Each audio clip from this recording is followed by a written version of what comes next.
Thank you for being an incredible supporter of the 10X podcast group, the home of the skillful art of manipulation. We're thrilled to have you as part of our growing community. If you haven't already, we'd love for you to follow us on your favorite podcast platform. Your likes and comments mean the world to us and help us reach a wider audience with our stories. Plus, with new episodes released every day, your feedback plays a vital role in shaping what we create. It truly makes a difference. Your loyalty and enthusiasm fuel our passion for crafting gripping tales, and we're so grateful for your support. Today, we're excited to present The Church Confessional, a story that promises to keep you on the edge of your seat. Let's dive into this thrilling narrative together. Chapter 1, The First Sin. I never feared the devil. Not in all my years wearing this collar, reciting prayers, or tending to the broken souls who sought salvation in whispered pleas behind the wooden veil of the confessional. Not until she came. That night, the church was empty, save for the flickering candles casting long, wavering shadows against the cold stone walls. The scent of old wood, burning wax, and faint traces of incense clung to the air like a memory of the prayers offered here before. The silence was thick, comforting in a way, a sanctuary in itself. I had spent the day ministering to the sick, blessing the troubled, and hearing the confessions of those burdened with sins they could barely speak aloud. It was always the same: men who had betrayed their wives, women who had stolen in moments of desperation, lonely souls who simply wanted to be reassured that their past did not define them. Routine. Predictable. Then I heard the door creak open. The sound should have been unremarkable, but something in the way it echoed sent an unnatural chill through me. Footsteps followed, soft, deliberate, the clicking of heels against the stone floor. I straightened my posture, adjusting the collar at my throat, and turned toward the confessional as the presence approached. A pause. Then the booth's door opened, and she slipped inside. I could not see her, only the faint silhouette through the lattice screen dividing us. A woman. A scent of expensive perfume drifted in, subtle yet intoxicating. My fingers curled around the armrests of my chair. I had heard confessions from all manner of people before, but something about her felt different. Then she spoke. "Forgive me, Father, for I have sinned." Her voice slithered through the screen like silk, wrapping around me in a way that made my skin prickle. It was unlike any voice I had ever heard in this sacred space, sultry, almost teasing, yet smooth as honey. "It has been well, forever since my last confession." A faint, amused chuckle. I swallowed. "Confession is a sacred act of cleansing," I said, forcing my voice to remain steady. "It is never too late to seek forgiveness." "Oh, I don't know about that." A beat of silence. I could hear her breathing, slow and controlled. Then she shifted, the fabric of her clothing brushing softly against the wooden walls. "You see, Father, I don't come here seeking salvation." A pause. A game. "Then why are you here?" I asked. She sighed, as if pondering the question herself. Maybe I just like being heard. The way she said it, it wasn't desperation. It wasn't sorrow. It was pleasure. Satisfaction. "Go on," I urged, knowing I should tread carefully, yet unable to stop myself. "You want to know my sins?" she asked. I hesitated. I had a feeling she wasn't asking for my permission. "I lie. I steal. I use people. I play with them like toys, wind them up, watch them break apart in my hands." A cold feeling settled in my stomach. "Do you feel guilt for these things?" She laughed, soft but wicked. "I don't think so. Should I?" I was gripping the arms of my chair too tightly. "Sin without repentance leads only to darkness," I told her. "And yet you listen." She wasn't asking for forgiveness. She was taunting me. "Have you ever wanted to sin, Father?" My breath caught in my throat. "That is not the purpose of confession," I replied, my voice sharper than I intended. "No," she mused. "Then what is its purpose? To purge? To cleanse? What if I don't want to be cleansed? What if I want to revel in it?" Heat burned at my collar. "Sin is a burden, my child," I said, but my voice was weaker now. "Is it?"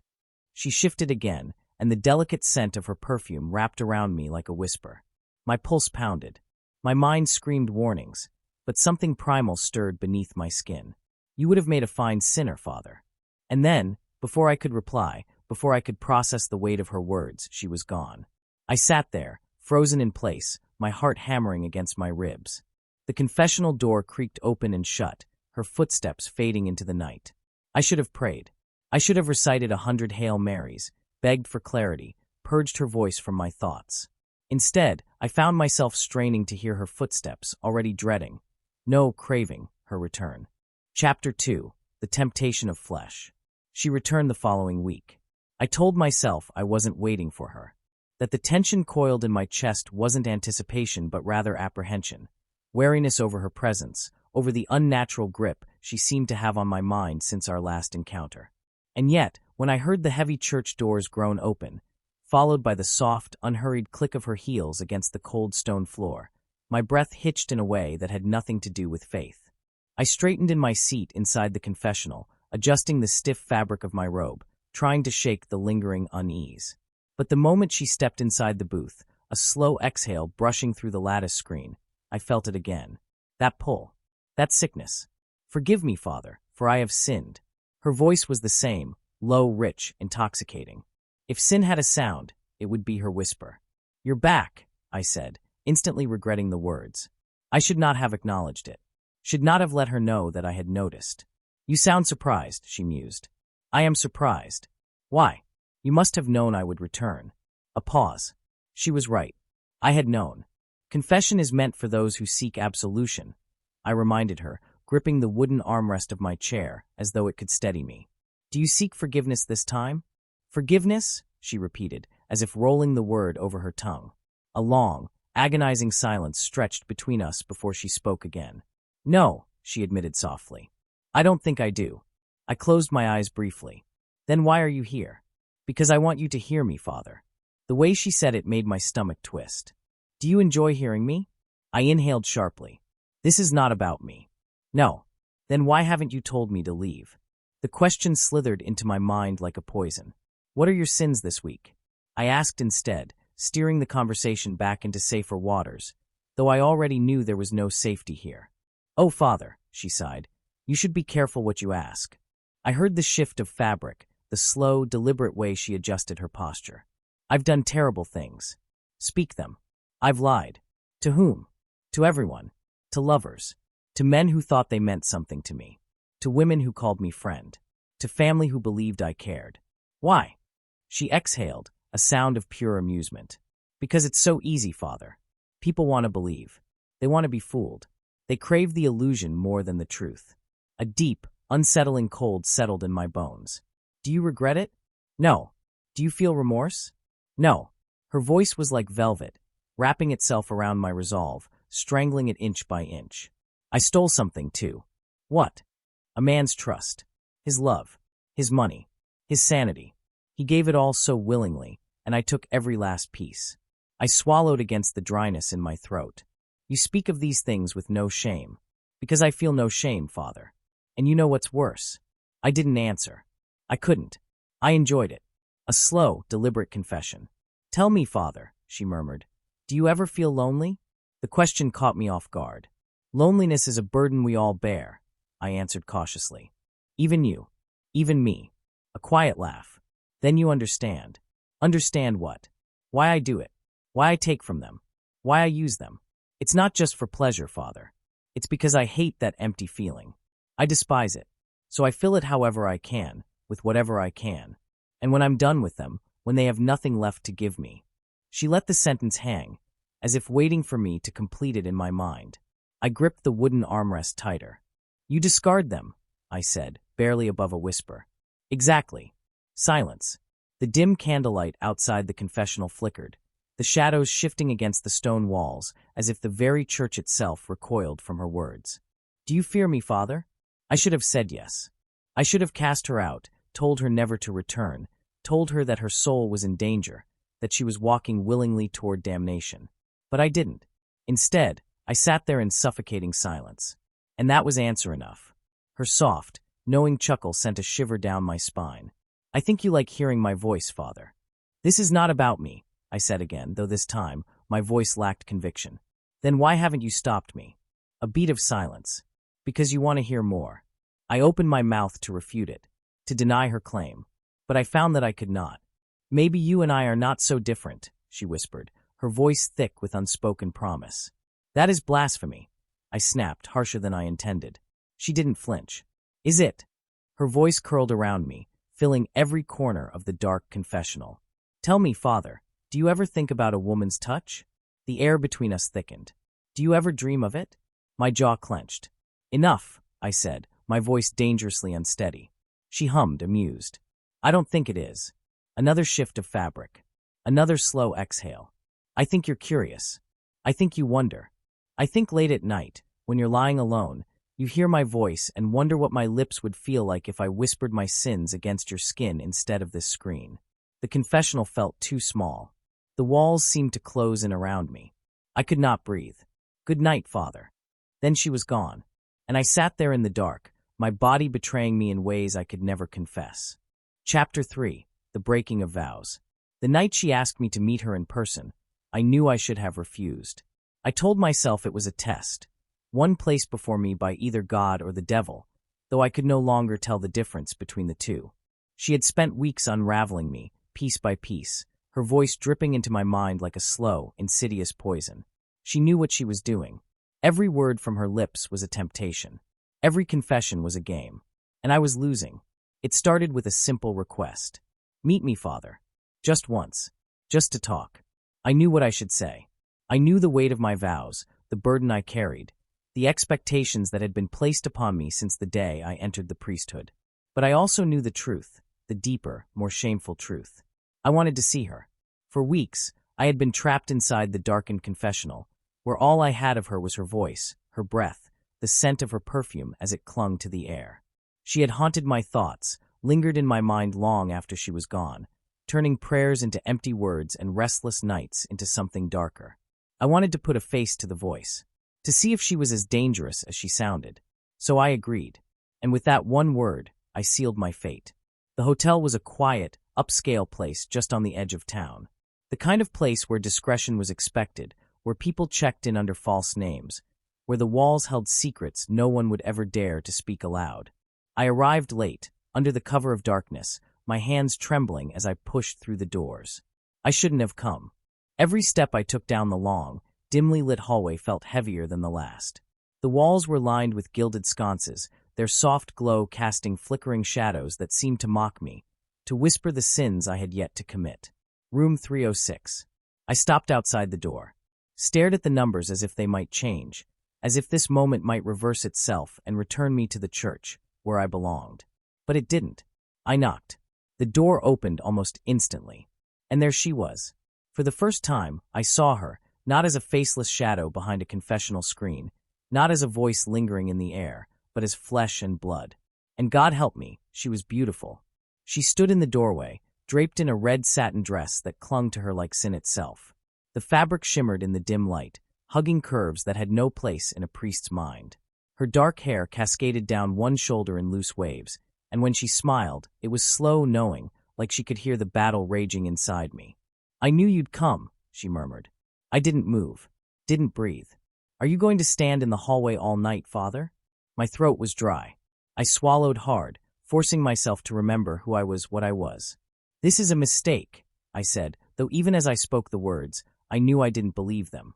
She stepped closer, the scent of her perfume wrapping around me, suffocating me in something intoxicating. Then leave. I could have. I should have. But I didn't. Instead, I stepped inside. The door closed with a quiet click, sealing us in. The room was elegant, bathed in the warm glow of a single lamp near the bed. A bottle of wine sat unopened on the table, 2 glasses waiting. A setup. You planned this, I murmured. She smirked. Of course I did. She walked past me, slow, deliberate, moving like a predator who already knew her prey was too weak to run. Sit, Father. I hesitated. I shouldn't be here. And yet here you are. She gestured to the chair across from the small round table. I forced my legs to move, lowering myself onto the seat as she poured 2 glasses of wine. I stared at the dark red liquid as she slid 1 glass toward me. I don't drink, I said. That's a shame. She took a slow sip, her eyes never leaving mine. Silence stretched between us, thick with unspoken things. Tell me why you really came, she said finally. I met her gaze. To stop you, I said. She laughed. Is that what you think? I think you're dangerous. And yet, here you sit, in a hotel room with me, breaking your vows 1 step at a time. Her words sliced through me like a blade. I have done nothing, I said sharply. Not yet. She set her wine glass down, rising to her feet. But you will.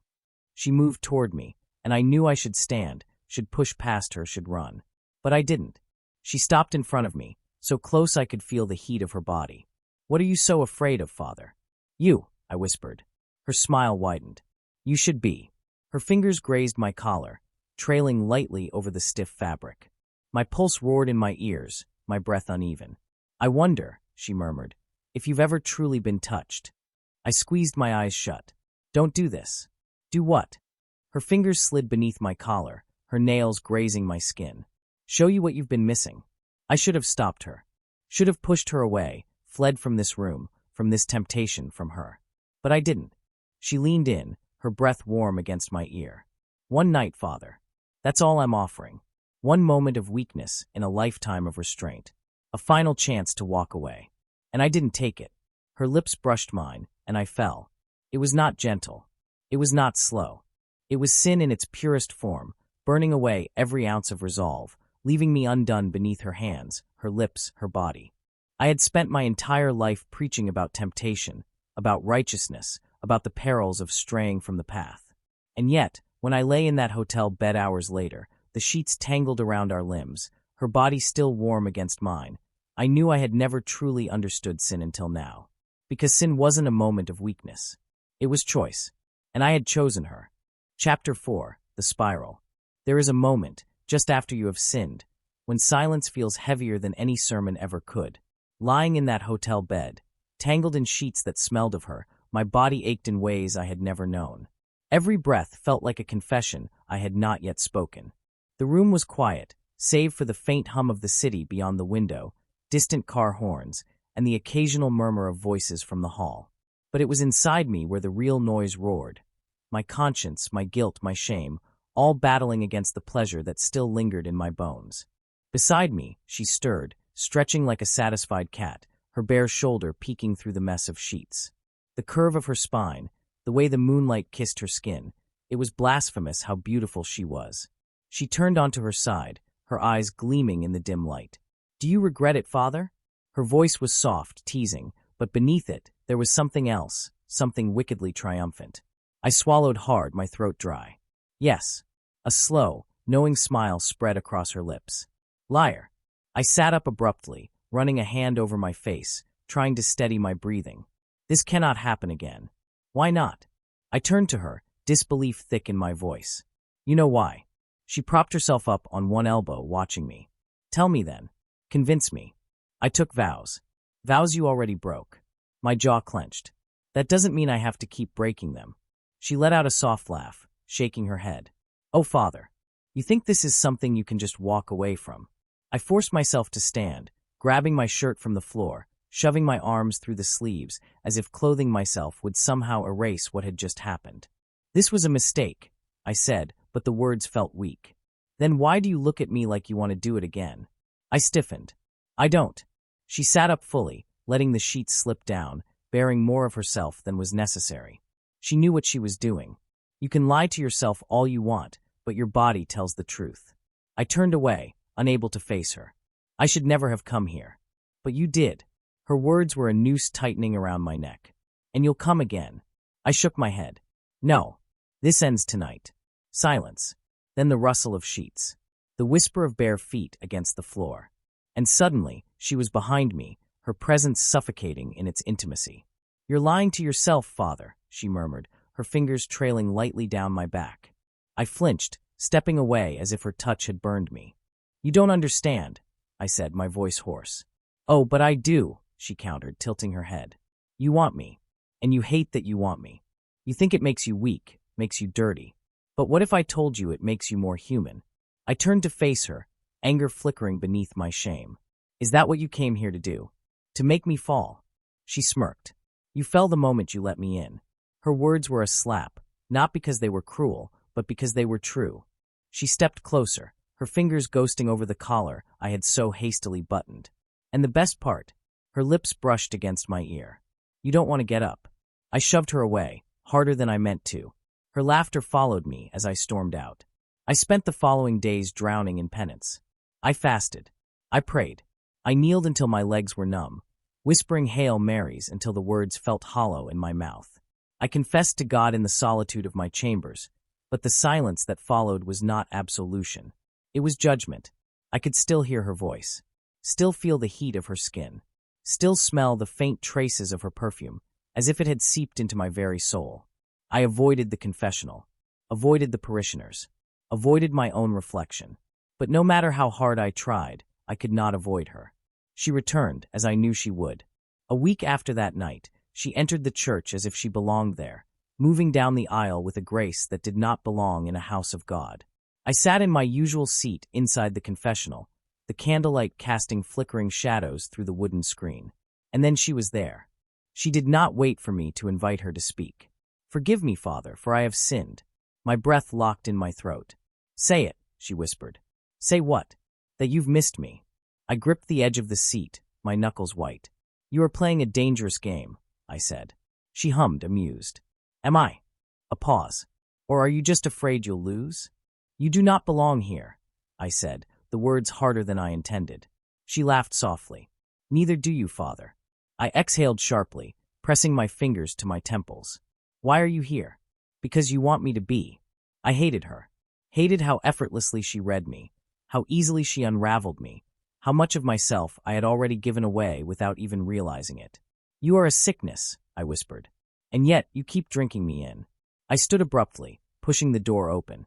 The church was dim, the flickering candlelight barely illuminating her face as she stepped from the booth, her eyes dark with satisfaction. "This is the last time you come here," I told her. She smiled. "You don't believe that." She turned, walking toward the exit with slow, measured steps, her heels clicking against the stone. She stopped at the door. "See you soon, Father." Then she was gone. And God help me, I knew she was right. Chapter 5, The Revelation. There is no greater suffering than the weight of one's own betrayal. I had spent my life preaching about sin, warning others of the temptations that led men astray, speaking of salvation as though it were as simple as confession, repentance, and forgiveness. But now, sitting in the darkness of my chambers, the flickering candlelight casting cruel shadows against the walls, I realized how foolish I had been. Salvation was not simple. It was war. A war against the desires that clawed at your soul, against the whispers that taunted you in the night, against the echoes of your own voice pleading for mercy in the depths of your mind. And I was losing. For weeks, I had tried to rid myself of her presence. I had avoided the confessional, buried myself in scripture, drowned in my own guilt. But nothing worked. I still felt her. In the cold touch of the air against my skin at night. In the heavy silence of the church long after everyone had gone. In the way my own body betrayed me when I was alone with my thoughts. She had become my sin. And tonight, she would become my ruin. It was a stormy night when she came back. Rain pounded against the church's stained glass windows, streaking down in shimmering rivulets like tears from heaven itself. Thunder rumbled in the distance, a warning I should have heeded, a sign I should have obeyed. But when I heard the heavy doors creak open, I did not turn her away. I could not. I sat inside the confessional, my hands folded in my lap, my rosary beads digging into my palm as though they could anchor me in faith. The booth's door closed softly, enclosing us once more in the space where everything had begun. A long, stretched-out silence. Then the sound of her slow, measured breathing. "Forgive me, Father, for I have sinned." My chest tightened. Again. Her chuckle was soft, laced with something dangerous. "Always." A pause. "Would you like to hear what I've done this week?" "No." She hummed, as though my answer amused her. "Then why are you still here?" I did not respond. I couldn't, because I had no answer. Another beat of silence, then she exhaled, slow and measured. "I have a confession for you, Father." Something in her tone shifted. There was no teasing, no seductive lilt, only quiet certainty. "What is it?" I asked, my voice barely above a whisper. She shifted in her seat, her movements deliberate. "I've been recording us." The words didn't register at first. "What?" "Every confession, every breath, every moment." The air in my lungs turned to stone. "You're lying." "Am I?" There was no amusement in her voice now. Only cold, hard truth. My heart pounded against my ribs, panic flooding through me in a way I had never known. "Why?" I asked, though I already knew the answer. "Because now, Father," she murmured, "I own you." The walls of the confessional seemed to close in around me. The weight of my mistakes crashed down all at once, suffocating, unbearable. What do you want? Oh, Father, she sighed, as if she were disappointed in me. I thought you were smarter than that. I gritted my teeth, my hands shaking. You planned this from the beginning. Of course I did. My stomach twisted. Was any of it real? She was silent for a moment. Then she leaned in, her breath ghosting through the lattice screen. Does it matter? Something inside me snapped. I surged to my feet, pushing open the confessional door so violently that it slammed against the wall. She stepped out on the other side, and for the first time, I saw her fully, standing there in the dim glow of the flickering church candles. She looked amused. As if all of this, the destruction of my soul, my faith, my entire existence, was nothing more than a game to her. My hands clenched into fists. What do you want from me? I demanded. She tilted her head, considering me. Obedience. A cruel smile. Loyalty. She took a step forward, closing the distance between us, her eyes gleaming with something that sent a chill down my spine. And most of all, her fingers trailed up my arm, light as a whisper. I want to see just how far you'll fall. The storm outside raged on, thunder shaking the very foundation of the church. And in that moment, I knew. I had already lost. Chapter 6. The Chains of Sin. Control. It was a word I had once believed in. Control over my faith. Control over my desires. Control over the choices that shaped my life. But I had none of it now. She owned me. From the moment she uttered those damning words, I've been recording us. The world I had built, the one I had sacrificed everything for, crumbled beneath me. I had spent my life in service to God, but I had surrendered my soul to her. And now she held the chains. The fall of a priest. The first time she called, I nearly let the phone ring until it stopped. Nearly. But I picked up, because she knew I would. Hello, Father, she purred, her voice smooth and deadly. I swallowed hard, gripping the receiver as though it were a lifeline. What do you want? She sighed, feigning disappointment. That's not a very nice way to greet me. You ruined me. She laughed, soft and unbothered. Oh no, my dear Father. You ruined yourself. I only helped you get there faster. I clenched my jaw so hard it ached. What do you want? I repeated. Loyalty. The words slid through the line like a blade against my throat. You have my silence, I said. That should be enough. Oh, but it isn't. Silence is expected. I want more. No. Yes. I closed my eyes. What do you want me to do? A pause. Then, steal from the church. I nearly dropped the phone. Are you insane? I need something, Father. A favor. Consider it a penance. I will not. You will. Because if you don't, I will send every recording to your superiors, to your congregation, to the newspapers. They will know everything. My blood ran cold. She was serious. How much? I whispered. 10,000. I gritted my teeth. Why? Why not? You don't even need the money, do you? No. Then what is this? She chuckled. Entertainment. I should have refused. I should have fought back. But I didn't. Because fear is stronger than righteousness. Because I was already damned. Because I had no choice. So I stole. I moved funds, altered records, and siphoned money into an anonymous account she provided. I betrayed everything I stood for, everything I had preached to others. And the worst part, it was easy. Sin had never been so effortless. And once I crossed that line, there was no turning back. The web tightens.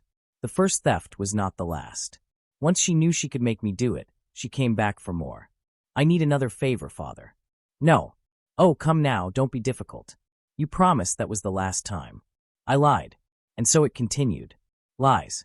Theft. Deception. Every week, she tightened the chains. Every week, I fell further into her grasp. It started with money, but it didn't stop there. She made me alter church documents. She made me deceive my own congregation.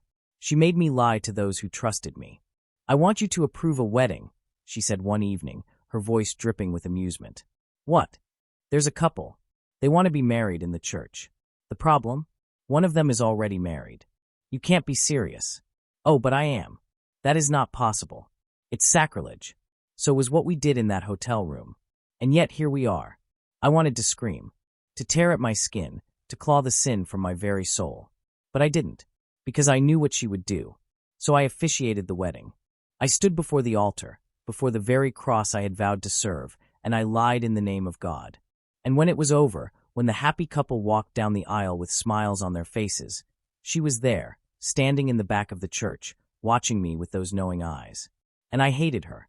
But I hated myself more. The last test. She came to me late one night, slipping into the rectory as if she owned it. She closed the door behind her, locking it with a soft click. "I have one final request, Father." I sat at my desk, head in my hands, the weight of my sins crushing me. "No more," I murmured. She tilted her head. No, I can't. I have nothing left to give." She approached slowly, the scent of her perfume wrapping around me like a noose. "Oh, but you do." She leaned down, whispering in my ear. "I want you to kill someone for me." I went still. My breath stopped. My mind shattered. "What?" "It's simple, really." She straightened, tilting her head as though this was a mere conversation, an innocent request. "A man. He's in my way. I need him gone." I shook my head, the words catching in my throat. I can't." "Yes, you can. I am not a murderer." She smiled. "Not yet." I shot to my feet, my chair scraping against the floor. "You've lost your mind." "Oh, but Father, haven't you?" She stepped closer, trailing her fingers down my chest, over my racing heart. "Look at everything you've done." Her nails pressed in slightly, as if she could reach beneath my skin and pull out the man I had once been. "You have lied." A nail traced down my stomach. "You have stolen." Her fingers brushed against my collar. "You have broken every vow you ever made." Her lips brushed my ear. "Why stop now?" A shudder racked through me. I wanted to kill her. I wanted to wrap my hands around her throat and squeeze, to end the nightmare she had become. But she was right. I was not the man I used to be. I was something worse. And that was the most terrifying part of all.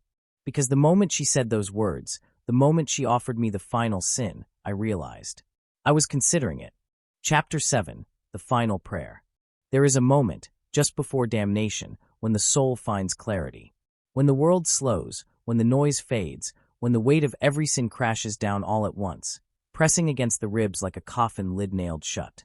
When you finally understand that there is no redemption, no salvation, only the inevitable fall. And I had already fallen too far to be saved. The breaking point. I could not eat. I could not sleep. I walked through the church in a daze, my robes heavy with the stench of guilt, my prayers nothing more than empty words muttered to a God who had turned his face from me. I could not blame him. I had done unspeakable things in his house. I had lied, stolen, betrayed every vow I had once held sacred. And now, she was asking me to take a life. A murderer. That is what she wanted me to become. That is what she had made me into. And the worst part, I was considering it, because I had nothing left. No purity. No honor. No faith. She had taken everything. And she was not done. Not yet. The last confession. She came again. Of course she did. She came when the night was at its darkest, slipping into the church like a shadow, her heels clicking softly against the stone, her perfume wrapping around me in a scent I had once craved and now despised. She found me in the confessional, as if it was where she had always belonged. She slid inside, closing the wooden door with a slow, deliberate creak, settling into her seat behind the lattice screen. I could see the faint outline of her face through the carved wood, the lips I had kissed, the mouth that had ruined me. "Forgive me, Father, for I have sinned." My fingers dug into my thighs. "Say it, Father," she whispered. I did not answer. "Say that you forgive me." My pulse pounded in my ears. "Say it." I opened my mouth, but the words would not come. She laughed softly. "Ah, but you can't, can you?" Silence stretched between us, thick, suffocating. "Tell me something, Father," she murmured. "When was the last time you actually felt like a man of God?" I swallowed hard. "Do you even remember?" Yes. I remembered. I remembered the man I used to be.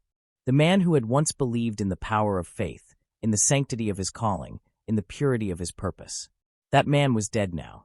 She had killed him, and I had helped bury the body. "I will not do it," I said at last.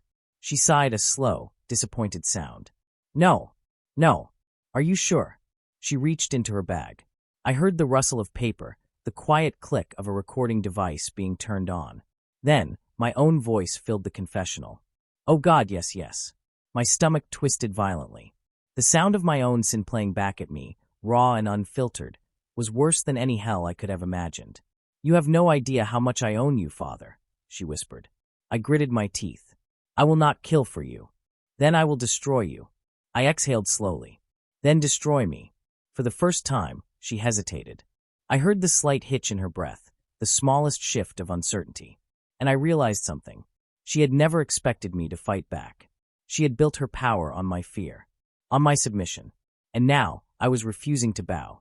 She was silent for a long time. Then she sighed. Such a waste. She stood, stepping out of the confessional, her heels echoing through the empty church. I closed my eyes. This was it. Tomorrow, my life would end. Not in death, but in ruin. She would release the recordings. My congregation would turn on me. The church would cast me out. The world would know what I had done. Everything I had built, everything I had sacrificed, would be stripped away. But I would not kill for her. That was the one sin I would not commit. The final prayer. I stayed in the church long after she had gone. I sat before the altar, staring at the crucifix above me. I tried to pray, but no words would come. What was there to say? I had forsaken God. And in return, God had forsaken me. I had nothing left. No faith. No hope. No future. I had lost. I reached into my robe. Cold metal met my palm. My father's gun. A relic from a past life. A life before the priesthood, before the collar, before all of this. I had always kept it locked away. A reminder of the violence I had turned from. Now, it was the only thing I had left. I ran my fingers over the barrel, feeling the weight of it. A thought settled in my mind. A dark, terrible thought. A thought that, for the first time in months, felt right. I stood, gripping the gun tightly, my pulse eerily calm. I knew what I had to do. The end of her.